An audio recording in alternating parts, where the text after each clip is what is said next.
And we're live! Welcome to another edition of RockSim Live. My name is Tim Van Milligan.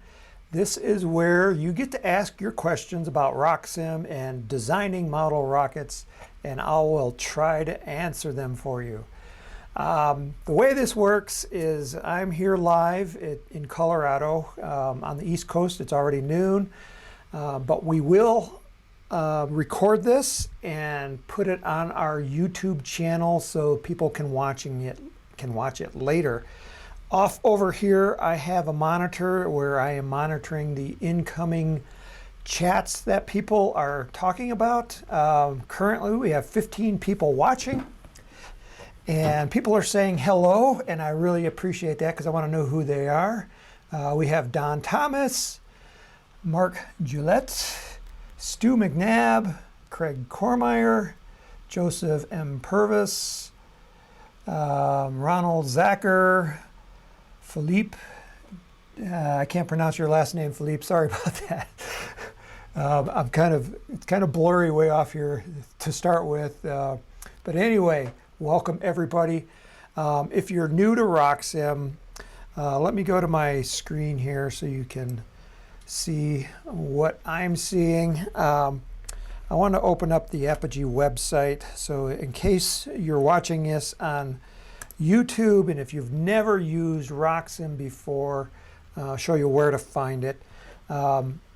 We are doing a RockSim Live Training. This is episode number 14. Today is the April 15th, 2021.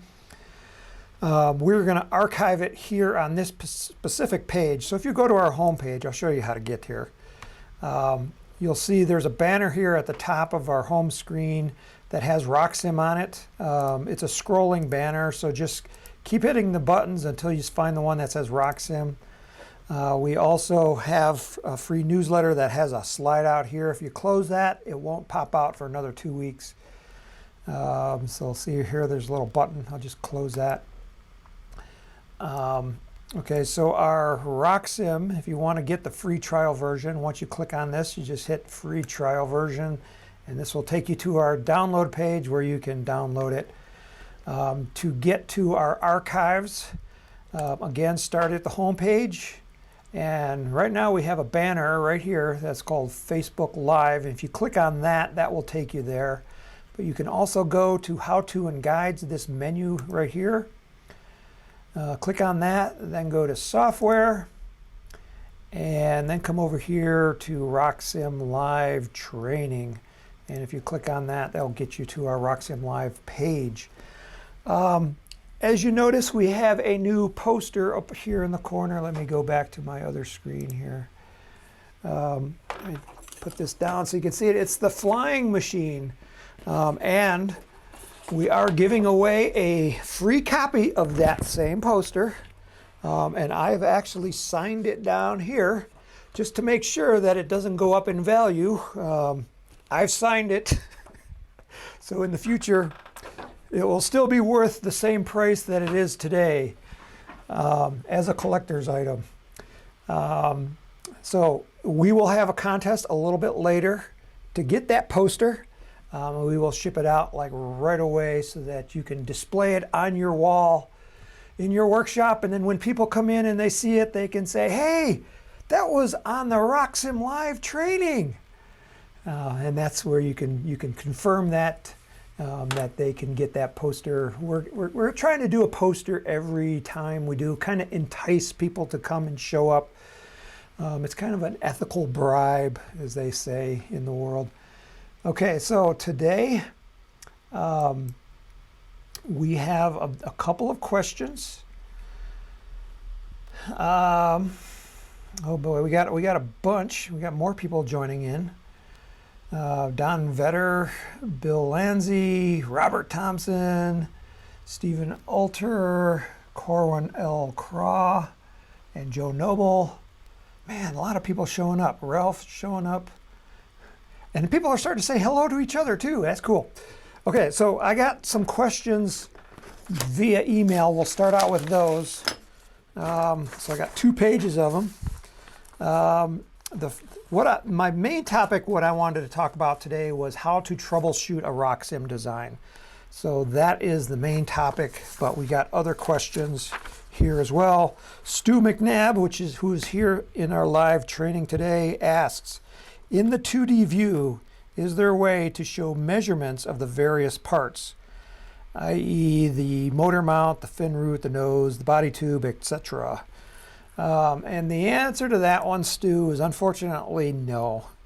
There is a grid that you can put behind the rocket that can kind of sort of give you the information you're looking for.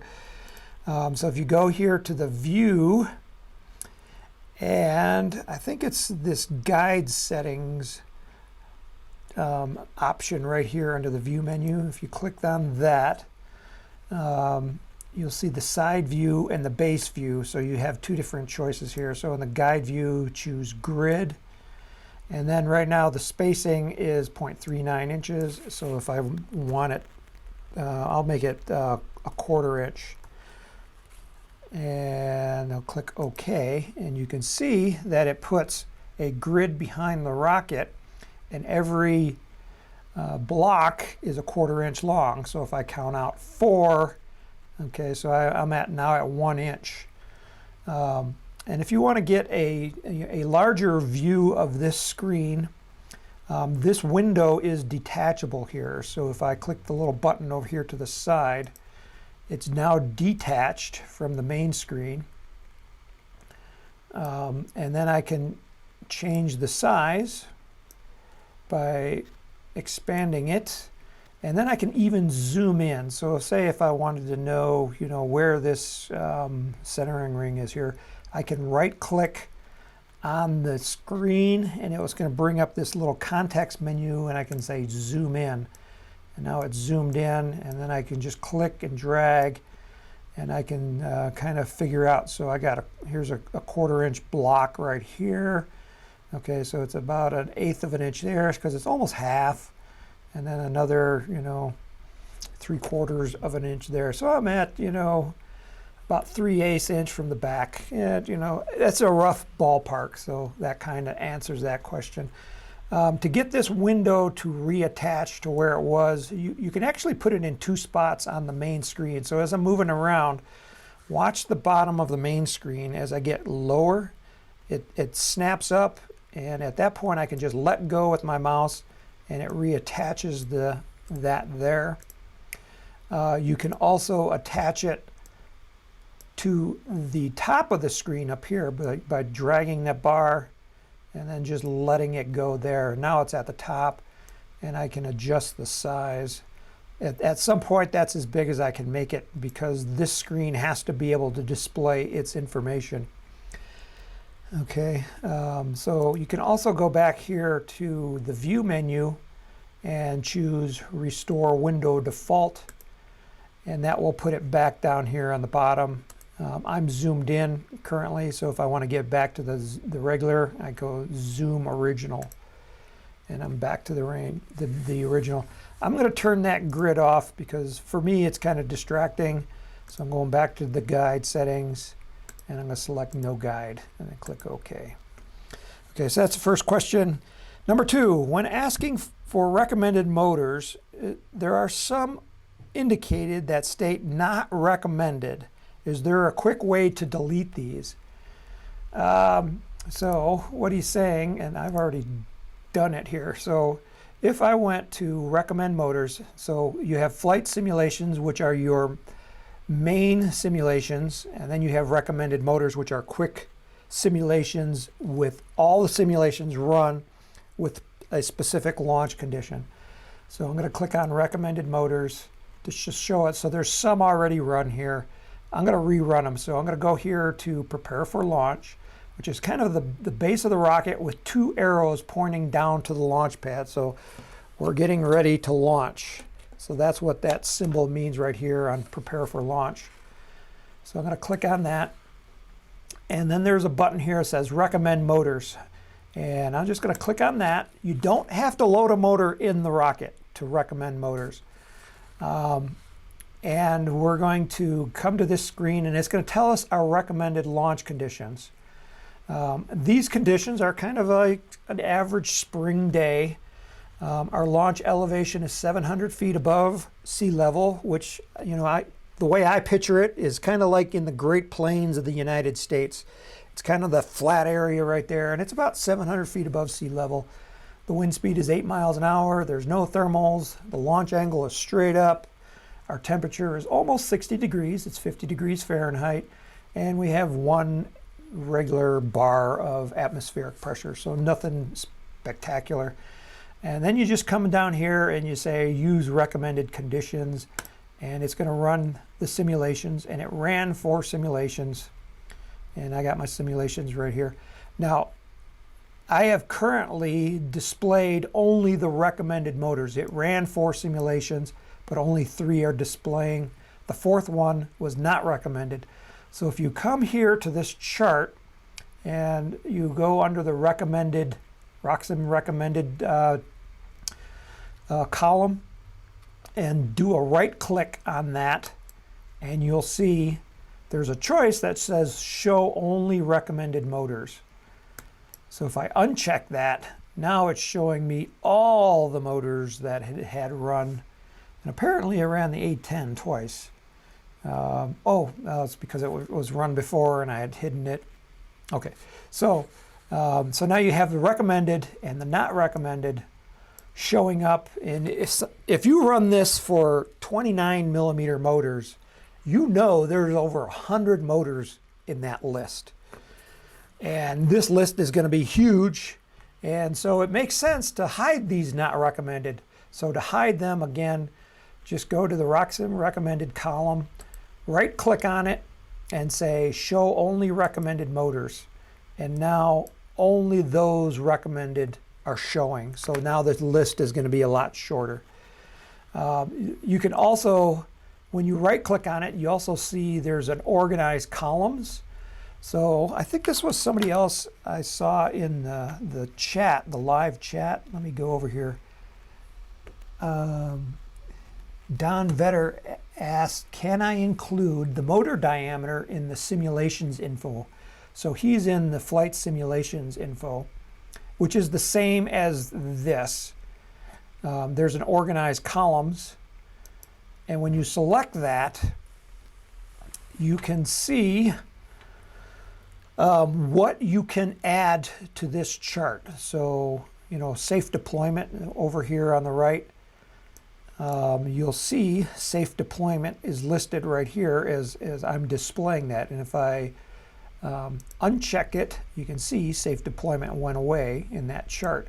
And so, Don, if you look down here, unfortunately, the answer to your question is motor diameter does not show up in this chart. That is actually a good idea, though. I'm writing this down on a piece of paper as a new feature request, motor diameter in flight summary chart. This is how we get new ideas for RockSim, is customers ask for things, and Don is asking. So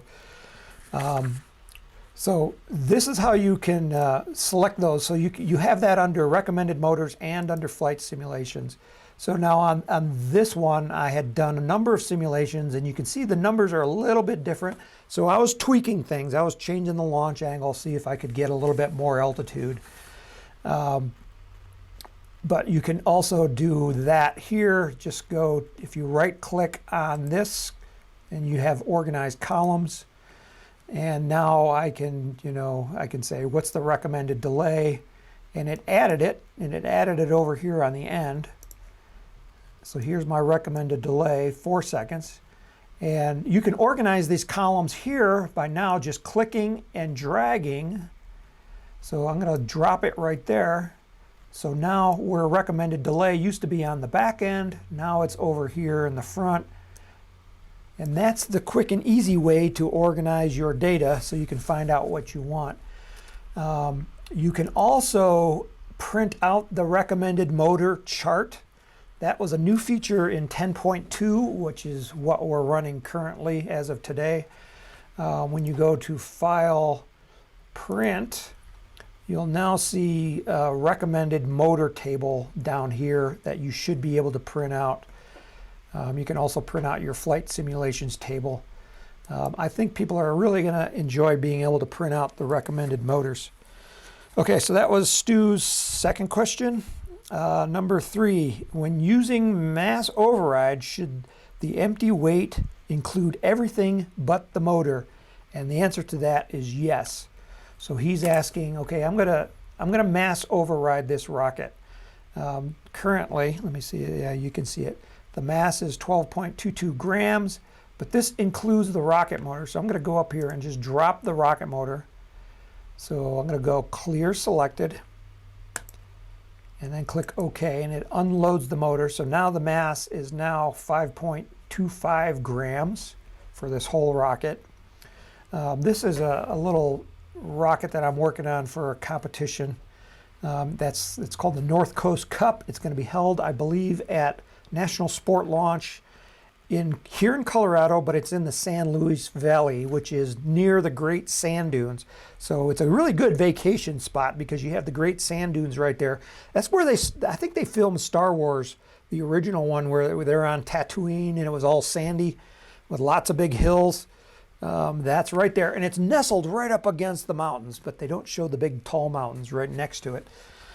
They just show the big sand dunes, and they're the highest sand dunes in North America. There's some dunes that are over 700 feet high from ground level to the highest dune. And it's awesome. So come to the National Sport Launch. Matt Abbey is running it this year. It's the first official in-person NAR gathering of the post-COVID era. So come on out to Colorado. You know, the UV light kills COVID, and we have a lot of UV light here in Colorado because we're so high up. Okay, so he's asking about mass override, and I want to do a mass override on this rocket, and there's this little button here that says use the values shown below in all the simulations. So I'm going to check that box. Well, first I'm going to uncheck it because I want to find out where the center of gravity is. And my center of gravity is 3.28 inches from the tip of the nose.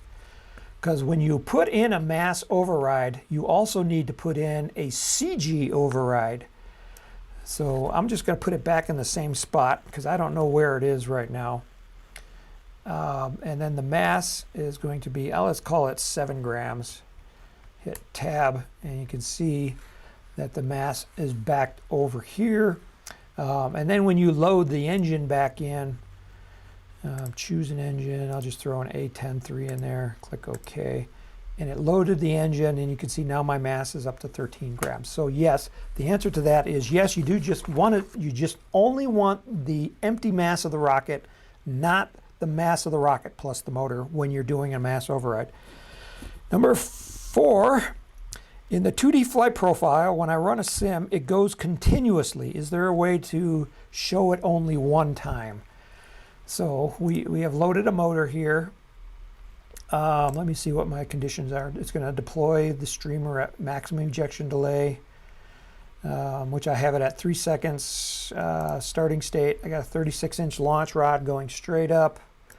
My launch conditions were that recommended conditions that we talked about before, and I'm going to go to just run a flight profile. What does it look like? So here is the rocket sitting on the launch pad down here. And he says, okay, when you push this button, it runs the simulation continuously. So we're running the simulation. It's running in real time. So right now we're at 10 seconds into the flight. It's probably about a third of the way there, so it's going to go well over 30 seconds. So I'm just going to, well, I got to let it run so I can show you what Stu is talking about. Because when it gets to the end of the time stream, it's just going to cycle back by default, and it's going to run it again and again. So we're at 34 seconds now. Like I said, it's going to be well over 30 seconds. Okay, so now it take off again. So he's saying, can you just run it just once? And the answer is yes and no. See, once you hit stop, you can't restart it. It's going to start over. But there's this bar down here at the bottom. This is our timeline bar. And what I always do is just grab it with the cursor, and I can just click and drag any point in the flight. And so when it gets to the end, I just let go. And at this point, you know, what Stu is probably wanting to know is what's the range of the rocket when it's touching back down to the ground. It actually didn't get quite to the ground because it ran out of data. But the last point that it had was only 3 feet off the ground. So we're about 419 feet away from the launch pad. I like the slider bar because you can, you know, really zero in on things. Like I like to zero in right when the rocket's taking off.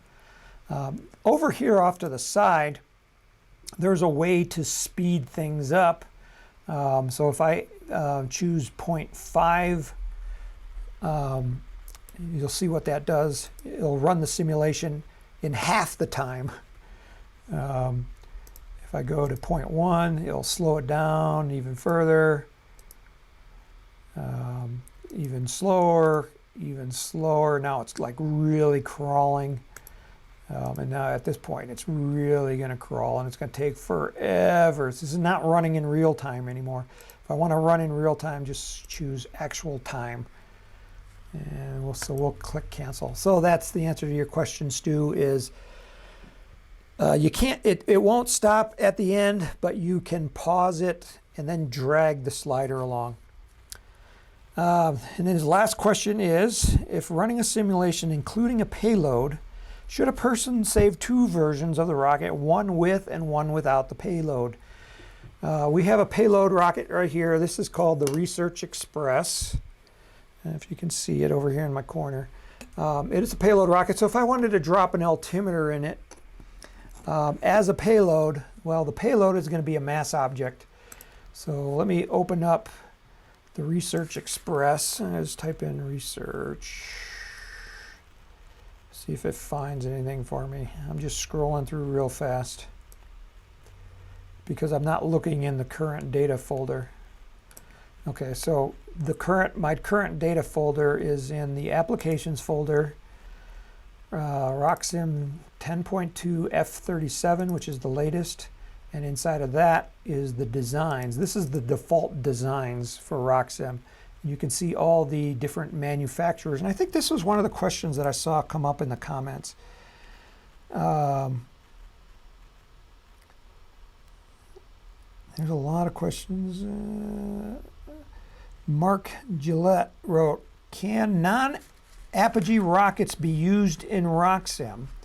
If so, can you demonstrate how? So yes, non-Apogee rockets can be used in RockSim. The database contains a big variety of rocket motors that are non-Apogee. We have Always Ready rockets, Cosmodrome, Dynastar, Mad Cow, Norris, there's Lock, Aerotech, Estes.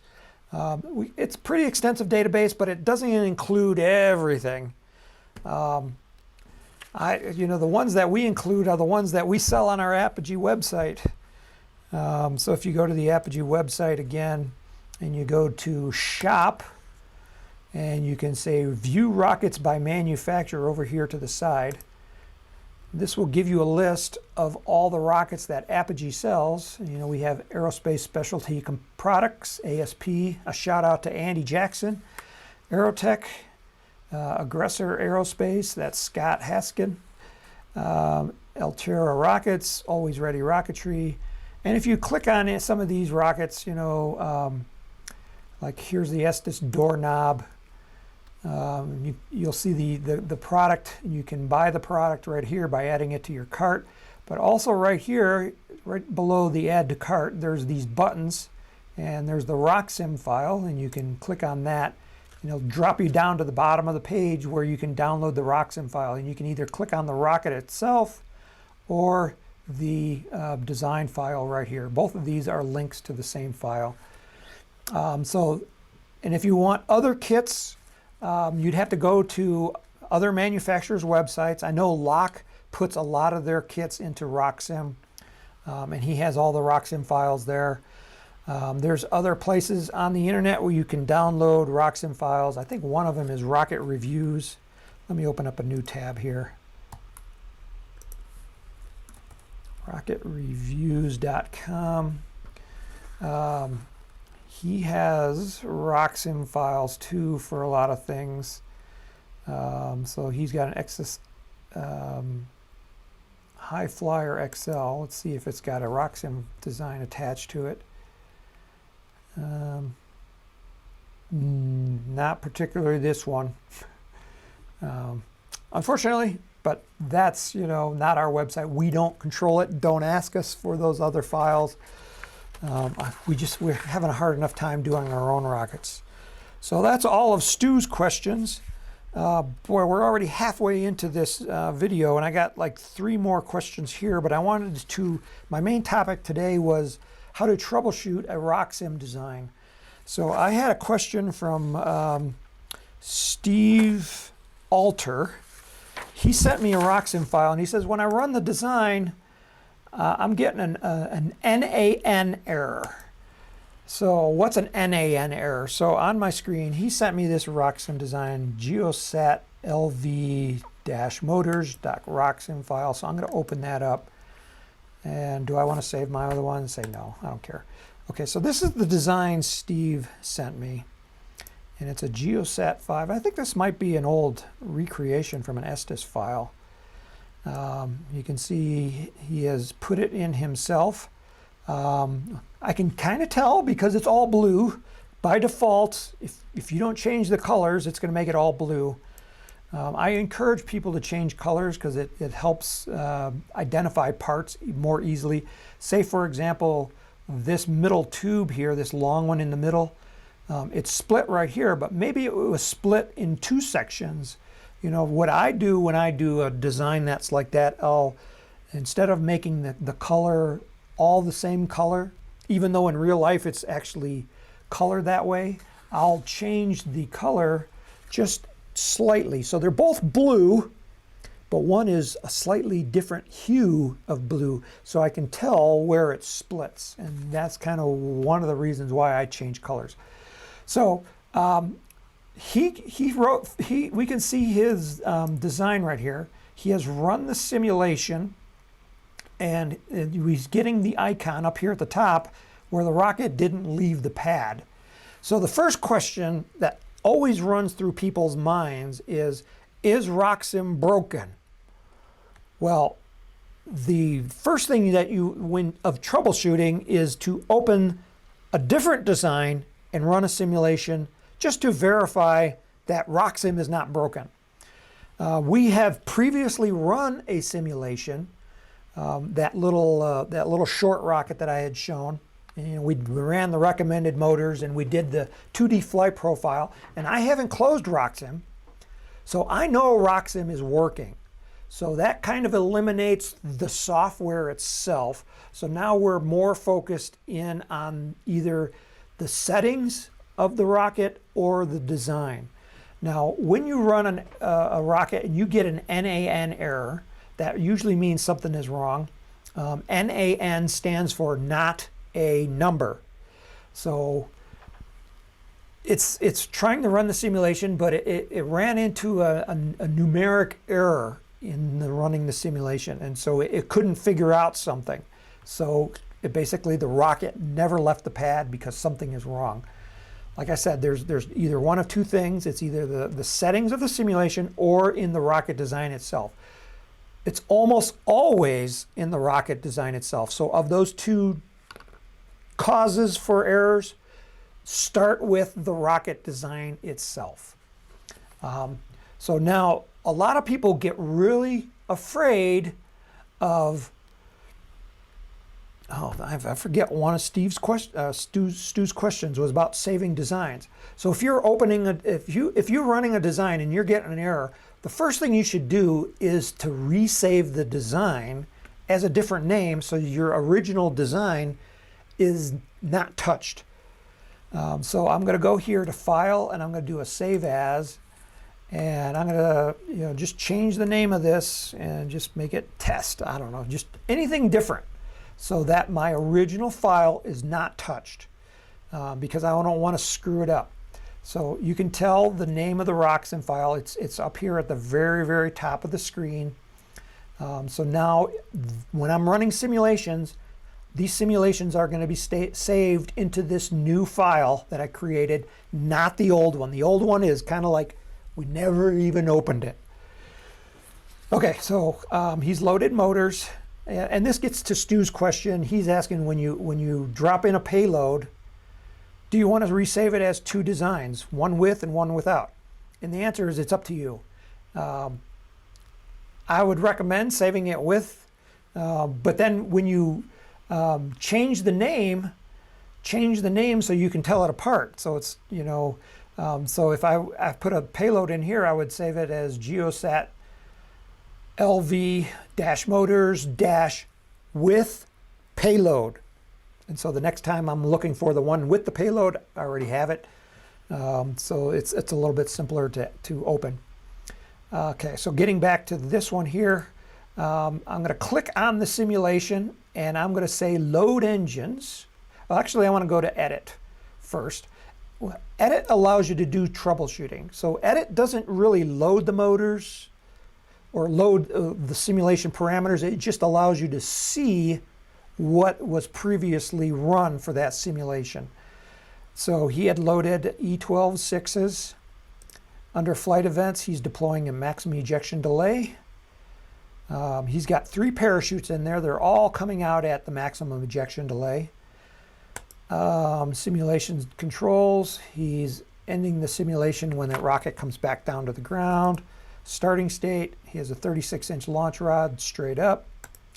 Launch conditions, pretty similar to what I had. Nothing changed there. And competition settings he didn't have. So under simulations, his simulations looked reasonable. And that's all that I wanted to check. So when I did that, you can see the back end, there's still no motors loaded. So I'm going to load those engines. And so I reloaded 3 E12.6s here in the back. And now I'm going to go back to the prepare for launch. Flight events, I'm just going to leave everything the way that he kind of had it. And I'm going to click launch and then just see what happens. And yep, sure enough, we got the rocket never left the pad. And if I go to view, display details, just seeing if there's anything out of the ordinary here. Okay, so under maximum, under weathercocking, it says please rerun the simulation. The launch guide was cleared at 0 seconds. Actually, it wasn't. Velocity at 0 miles an hour. So we can see that something is definitely under landing data. It says the rocket never left the pad. Try using additional thrust. I don't think the thrust is the problem. So, okay. Oops, there was something there. I scrolled right past it. Display details. Okay, so here's the NAN error. Altitude at deployment, not a number. Range at deployment, not a number. Velocity at deployment, not a number. Okay, so the typical cause for not a number errors are that there's a part in the design that wasn't fully specified. And it's usually the material wasn't specified correctly. So let's go check the parts inside the rocket. And what we see most often is it's usually the fins. So I'm going to go, I could go through these one at a time. So I'm opening up the nose cone by double clicking, and the nose cone does have a material. Okay, so that's good. If you want to do a faster check, you can go to the rocket menu, and we want to go to parts list. And this will give you the parts, all the parts in the rocket. And as you go through them, you want to look for a 0 mass or anything that says NAN, not a number. Okay, so here's the nose cone. Okay, so we're looking for the mass, and here's the mass. so that has a mass. The body tube has a mass. The transition section has a mass. This transition, or this tube, has a mass. This fin set, mass 0. And then we have a note down here, the part mass is 0. Possible missing specs. Okay, so the first one, we're definitely going to check the fins. Like I said, it's usually the fins. And he's also got pods. Now pods are also a 0 mass part because it's a collection, it's just a placeholder, so it's just a collection of parts, so you ignore the pods. He's also got some nose cone. These are probably the pod nose cones. That has a mass. This tube has a mass. This one has mass. That has mass. Here's another pod, so ignore that. He's got another nose cone. That has a mass. That has a mass. This has a mass. We're running out of parts here. That has a mass. That has a mass. That has a mass. That has a mass. That has a mass. Okay, so we kind of narrowed it down to the fins. Okay, so I'm going to go to the fin set, double click on it, open that up. Okay, so his material is custom. Well, what is custom? Well, I don't know what custom is, so that's an error. So let's change that to something that's a real material from the database. You can add materials if you want, but custom, it doesn't know what to do with custom. So now we change that to balsa, and we'll click OK. So now his fins are balsa, and let's go back to the simulation. And I'm just going to click the launch button because my motors are already loaded. So I'm going to click launch. Oh, look, it's running a simulation. It ran the simulation. And it's showing that the parachute ejected on the way up. So that is typically where errors come in. But there's another part of this problem. Steve and I went back and forth on this. Let me take a sip of water here. And he said he changed the fins to something real, and he's still getting the error. Well, you just saw when I ran the simulation, I didn't get an error.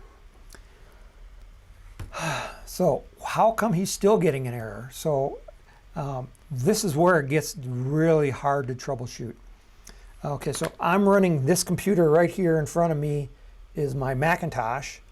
Over here is a Windows computer. Let me change to the Windows computer.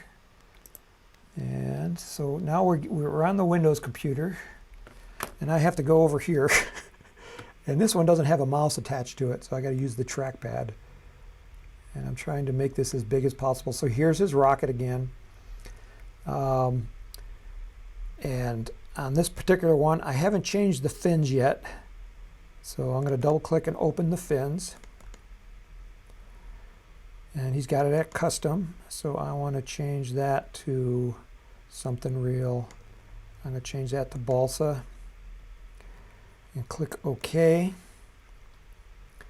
Now I'm going to go to his flight simulations. I'm going to load the motors. Again, we're going to right click and hit load motors. So that it loads it really quick. I can also load them from up here on the prepare for launch screen. But then I'd have to go and actually choose an engine, go into the database, pick the motor. So it's just quicker to load it right from the main screen because I'm lazy. But I want to check his flight events here, see everything is still the same. Okay, so on this computer, I had it at 60-inch launch rod. Change that to 36 inches. Launch conditions are the same. And I click launch over here. So now what I'm looking for on the Windows computer is it doing the same thing as the Mac did? And hopefully you get a no, it's running. It is running the simulation. Yeah, it ran the simulation just fine. So this is where it gets really hard, Steve, because I've run it on Mac, I've run it on Windows, I'm getting the same result. I don't know what the problem is. I can't duplicate the problem, but I can only give you the troubleshooting steps. So at this point, the troubleshooting steps would be, let me go back to my Macintosh computer because it's a little easier for me to work on. Okay, so here we're back on the Mac. Let me go back to the design components. Let me go back to the fins. I don't think I can see custom's not in the list. How do you get customs, a custom fin, when it's not in the list? This has got me baffled. I think I know why. Let me cancel out of here. Let me add a new fin set to this body tube. Here's another tip that I have, and this one goes to Steve, but to everybody else too. You see all the parts are named pretty similar. Like I got body tube here, I got a body tube there, I got a body tube there. I got all kinds of body tubes, and I don't know which ones they are until I actually click on them. Like this one up here on the top.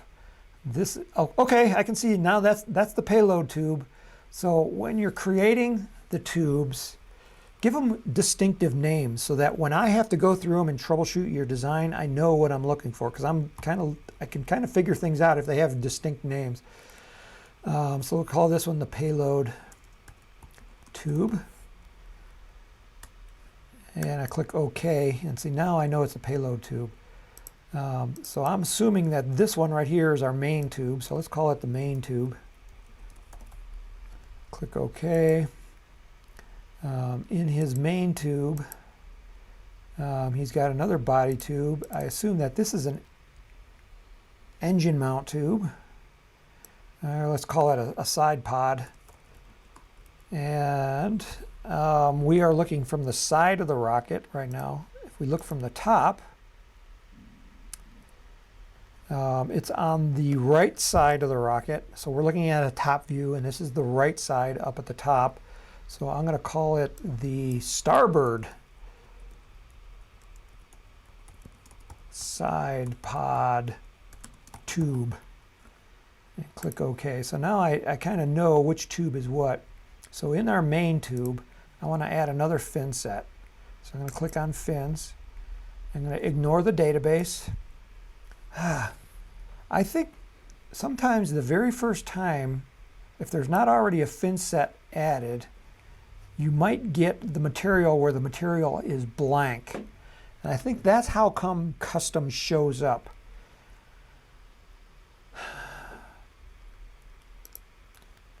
So I don't know, if I choose a part, click OK. So now I got two fin sets, and it should run the simulation just fine. But what I wanted to show you is if you're still getting an NaN error, the next thing you got to do, and you still can't figure out, is if you go to the design components and you just start deleting them. So I'm going to delete that fin set, say yes, and then I'm going to run a simulation. The simulation is running. Okay, so that part wasn't the error. Okay, so then we got a nose cone over here. Let's delete that nose cone. And if you run the simulation again and you're still getting the NaN error, then it wasn't that part. So you just start deleting parts until you get to the point where the simulation works. So when you RockSim, to run a simulation, you can get down to one part. And let me show you, you can actually get down to one part. So I'm going to start a new design here. Save changes, no. If I go to design components and I choose a body tube, and let's choose a 13mm tube and say this is a motor mount tube. Let's load an engine, A10-3, click OK, click OK. So now we have just a tube with a motor in it. And if I run a simulation, hey, sure enough, one tube will run a simulation if it's a motor mount tube. So when you're troubleshooting, if you keep deleting parts, and if you get down to one part, it's got to be that last part. But I am sure you would get to the part that's giving you problems first before you got down to one part, because it's almost impossible not to find the part before you get, because usually it's the nose cone is the last part. So in typical fashion, you would get down to a tube plus a nose cone, and you could still run a simulation. And the nose cone, because it's the first part under the sustainer, usually that would be the part that you'd be having problems with. So that is how to troubleshoot a design. Let's see if we got a lot of comments over here. A lot of people have been joining in. Ralph Strausser says, morning. David Rowe gave me a hi or a hello. Bill Lindsay Jr. says, would like to have a poster to display with my flying machine and an X15 poster. Well, maybe we did the X15 poster already, Bill. Maybe we'll do it again in the future. But if enough people request the X15 poster, maybe we'll have to start selling it, because we can make them now. David Rowe has, hi Tim, I have two questions. When I export a template to an SVG file, my browser and my Paint Shop program can't open them. Okay, so that's the first question. So let me open up another design over here. Click open. So we're going back to Steve. Oops, what did I do? I'm going back to Steve's Geosat LV. He wants to export a fin. So let's edit the fin. And you'll see export template down here at the bottom. And this is allowing us to export the fin as an SVG file, or there might be a couple of other formats. We just discovered another bug the other day.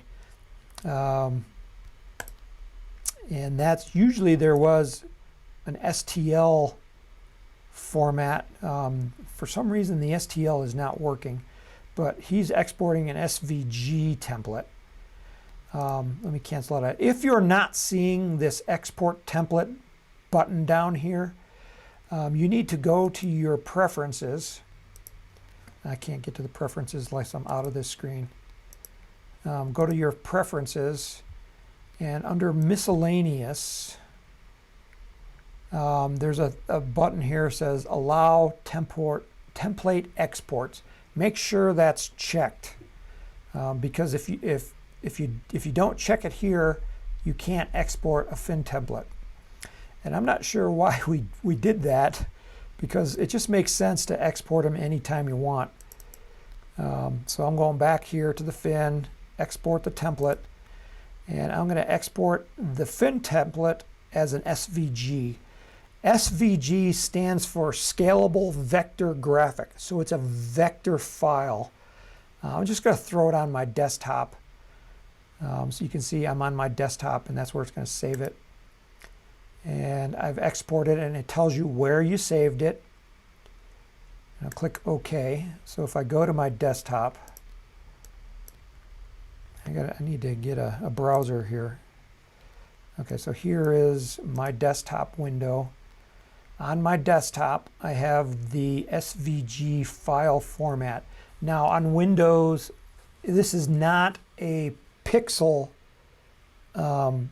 format like Paint or Paint Shop Pro. It's a vector program, so you need a vector program to open this file. I use Adobe Illustrator, not Adobe Photoshop. Photoshop won't be able to open it, but Illustrator will, because it's a vector program. If you don't have a vector program, there's a program called Inkscape. So if you go to your browser and you type in Inkscape, And you can see it self-populated, inkscape.org. And from here, you can download it. It's a vector graphics editor, and it's free. So you can open up your fins in a vector program. So let me open up Adobe Illustrator, and because I don't have Inkscape, I got Illustrator. To me, Illustrator is easier to use. But Illustrator is not a free program. It's free for, I think, 7 days. But after that, you have to pay for it, and it's not cheap. But we use it all the time for our graphics. So if I go to my desktop, here's that SVG. I can open it, and you can see it brought up that fin template. And it's just that fin. Let me go back to RockSim and do a compare and contrast again. So that's the fin there. Let me cancel out of that. See if I can get both of these on the same screen. Just barely. I have to move Illustrator over. Okay, so here's the fin. And then here's the fin in Illustrator. And you can see they're identical. And the nice thing about this is it's the exact size of the fin that RockSim created. So this is what I do when I'm making a kit. I'll design it in RockSim, export out the SVG file, and then I use this one to create the laser cutting files for, you know, the actual wood when our laser cutter cuts out the wood. I usually start with one fin, and then I have to duplicate it several times because it's, you know, like this rocket has 3 fins, so I need to duplicate it 3 times. Lay it out properly, orient it properly so the grain direction is going in the right direction on my laser. So on a fin like this, I want the grain of the wood following the leading edge. So what I would have to do is to rotate this fin so that it's horizontal. You can see like that. So now when I cut it on my, because I'm going to lay the wood long way, so I can kind of simulate that here by changing my artboard size. Oops, undo that, grab the wrong one.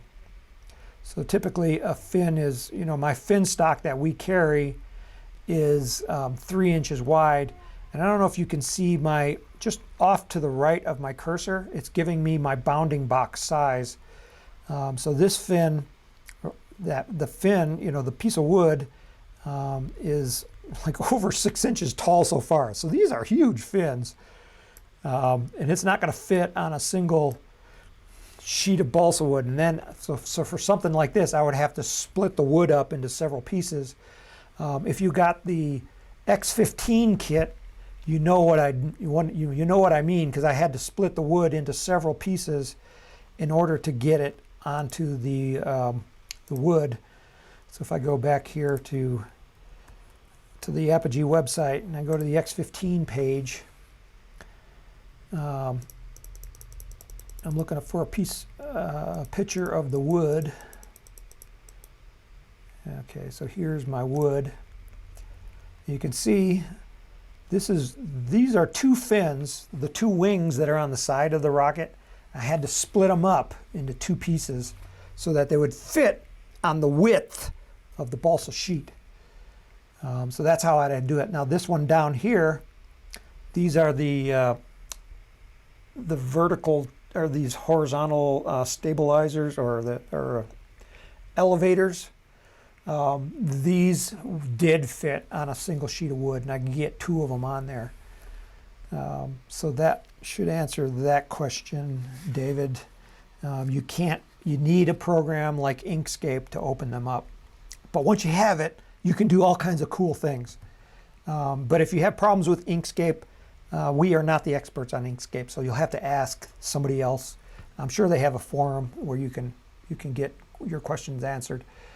Number 2 question, and when I print rocket parts list or fin tapes to PDF instead of straight to my printer, is there a fix to either of these problems? Okay, so So he's going and printing the fins, but when he goes to print them, they're printing them to PDF and to not directly to his printer. So to do that, to fix that issue, we covered that previously in one of our earlier episodes, but I'll show it one more time. You go here to, where is it, print.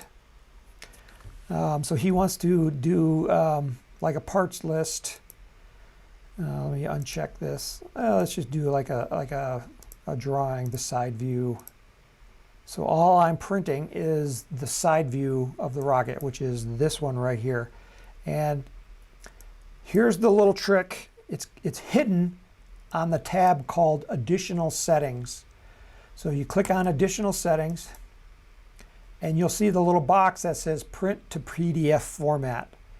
And if you uncheck that, by default, we accidentally made this the default. We should have made it unchecked as the default, so that when you print it, it'll go right to your printer instead of going to a PDF.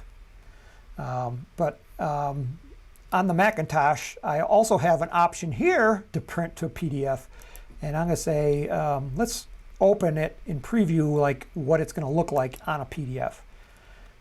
So this is what it will look like. Actually, I'm printing out a base view. So here's, you can see the full size of the paper, and you can see that we're on a base view of the rocket. How did I get a base view? So print. Oh, I had base view set up. I only wanted the side view. Click OK. Open in preview. Now I should get the side view. And I had another question earlier from somebody else.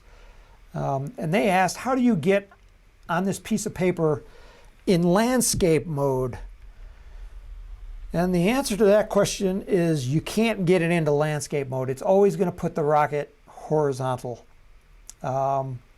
This is something we're going to have to change in the future. So if you want your rocket to print sideways so you get more of the paper, more of the rocket on the paper, so to make it bigger, in that case what you have to do is to open it up in Inkscape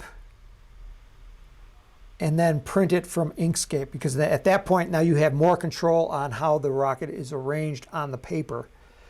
You can also do it in Illustrator. So to get this into Illustrator or into Inkscape, I need to save it as a PDF.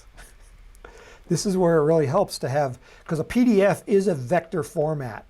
And so if you open up a PDF, it will open up in Inkscape or in Illustrator. So I am going to, I want to go back to here, and I want to go side view, OK, and I want to save it as a PDF.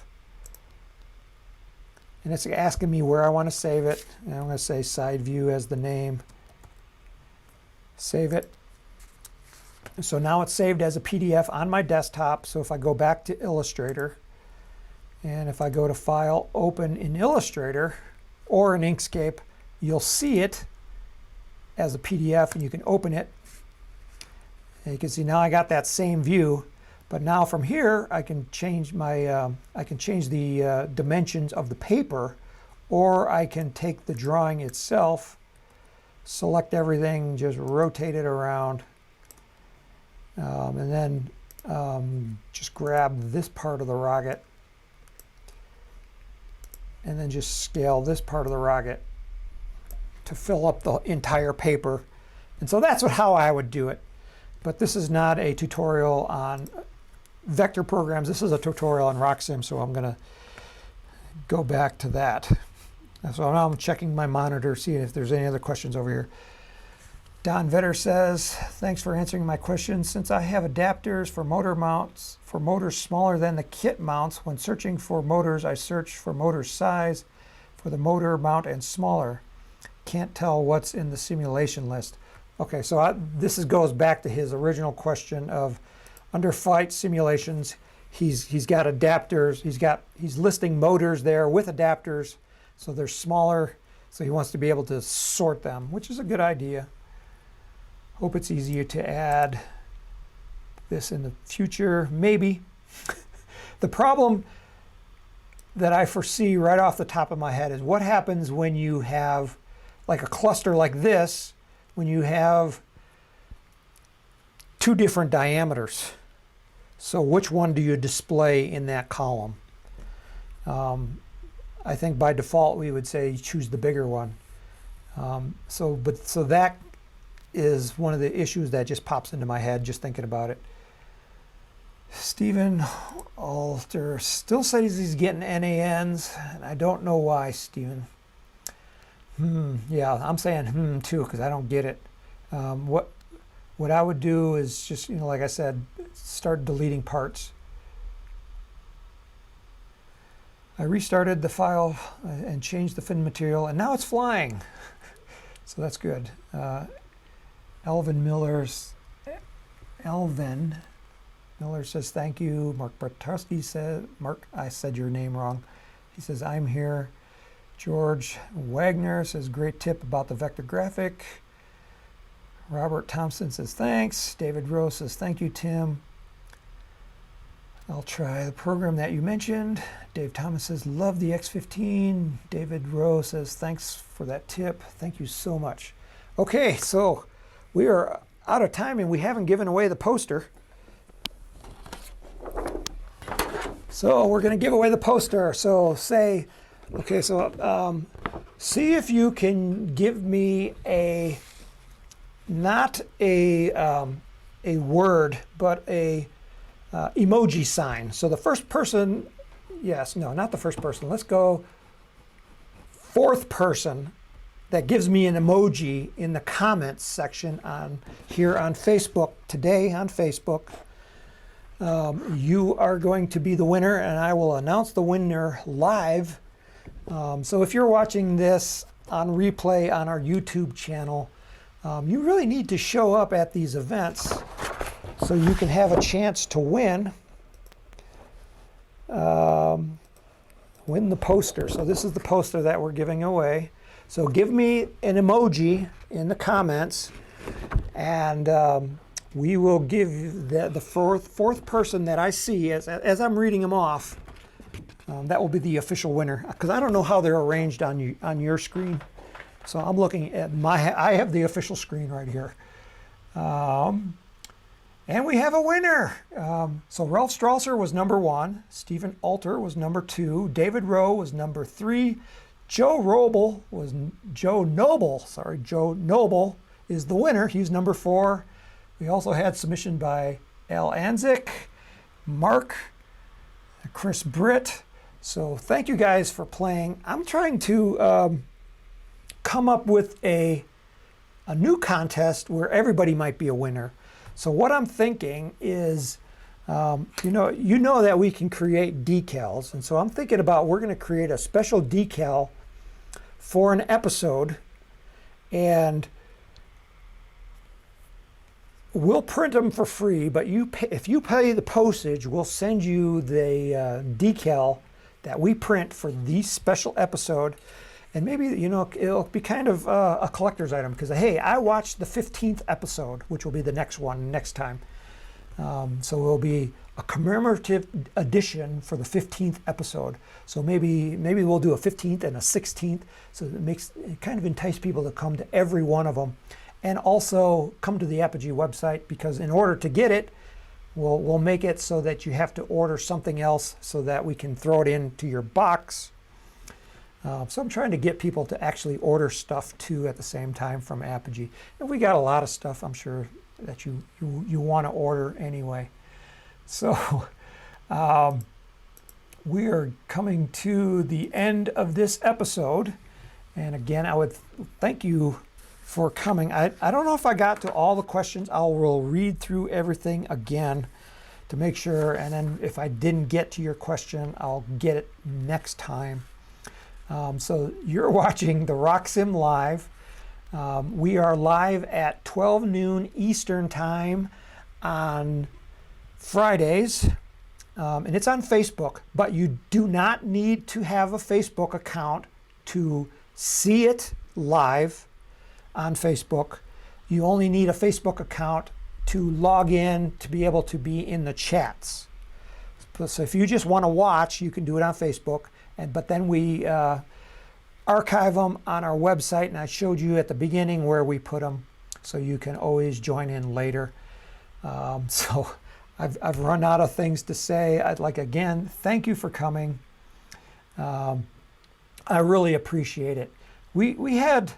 Currently we have 15 people watching to the end, but there was a lot more names that I rattled off. So I think this is probably our best watched episode so far, at least at live, and I really appreciate it because, you know, for me, it's just, I'm just staring into a camera. That's all I have. To actually see your reactions over here on the monitor, it means a lot to me.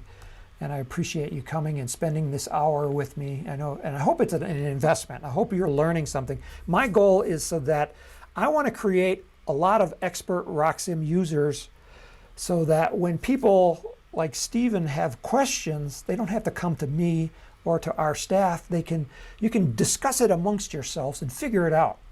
I want to build a community of RockSim users, because at the same time, not only are you learning RockSim, but you're learning about rocketry. And that's the important thing, you know, to learn about rocketry so that you can spread, you know, the excitement of rocketry amongst, you know, your community, your community where you live. And, you know, because the more people that fly rockets, the greater the hobby is. It's just like, you know, when we have a big launch, it's just so exciting. Again, I'm going to plug the National Sport launch that's going to be on Memorial Day weekend down in Alamosa, Colorado. You got to show up. It's just going to be an awesome time because there's going to be hundreds of people there. And you're gonna, you know, to be able to mingle and, you know, to bounce ideas off of people. That's what you're missing by, you know, by not having a big community around you. So if you don't have a community, start your own club. If you're already involved in a club, you know, make it bigger. We can always use new members. That's the fun of rocketry. You know, that's what I enjoy about it is the people. So I'm going long-winded. I'm ranting. So I'm gonna end the video now. I'm going to give a countdown, and then, you know, at the end, I say go out and launch something. So hopefully that shows up. So we're going to end the video in 3, 2, 1. Go out and launch.